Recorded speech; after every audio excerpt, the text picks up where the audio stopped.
உலகத்தோட முதல் spiritual AI நித்யானந்தரை கேளுங்கள். இதுதான் உலகத்தின் முதல் ஆன்மீக நுண்ணறிவு செயலி. World's first spiritual AI.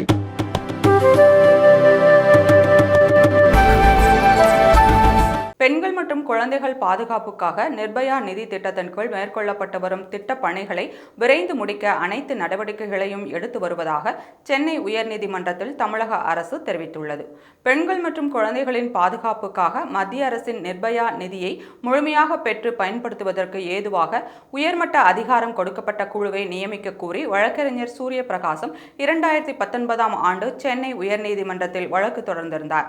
இந்த வழக்கின் தற்போதைய நிலை குறித்த அறிக்கையை தாக்கல் செய்யும்படி உயர்நீதிமன்றம் பிறப்பித்த உத்தரவின் அடிப்படையில் தமிழக உள்துறை செயலர் சார்பில் சென்னை உயர்நீதிமன்றத்தில் அறிக்கை தாக்கல் செய்யப்பட்டுள்ளது.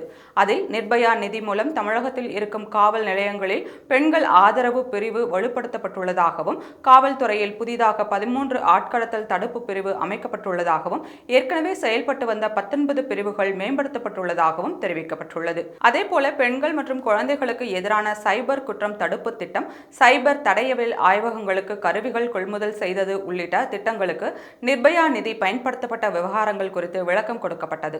2013ஆம் ஆண்டு கொண்டுவரப்பட்ட தமிழ்நாடு பாதிக்கப்பட்டோர் இழப்பீடு திட்டத்தின் கீழ் 2018 முதல் 2024 வரை 10 கோடி ரூபாய் பட்ஜெட் மதிப்பீட்டில் அனுமதி கொடுக்கப்பட்ட நிலையில் மத்திய அரசின் பாதிக்கப்பட்டோர் இழப்பீட்டு நிதியத்தில் இருந்து 2016ஆம் ஆண்டு ஒருமுறை உதவியாக 5 கோடியே 65 லட்சம் ரூபாயை மத்திய அரசு விடுவித்துள்ளதாக அறிக்கையில் தெரிவிக்கப்பட்டுள்ளது.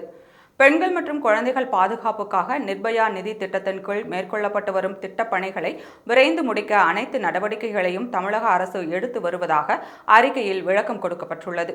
இதை ஏற்றுக்கொண்ட பொறுப்பு தலைமை நீதிபதி கிருஷ்ணகுமார் மற்றும் நீதிபதி குமரேஷ் பாபு அடங்கிய அமர்வு வழக்கறிஞர் சூரிய பிரகாசம் தாக்கல் செய்த வழக்கை முடித்து வைத்தது.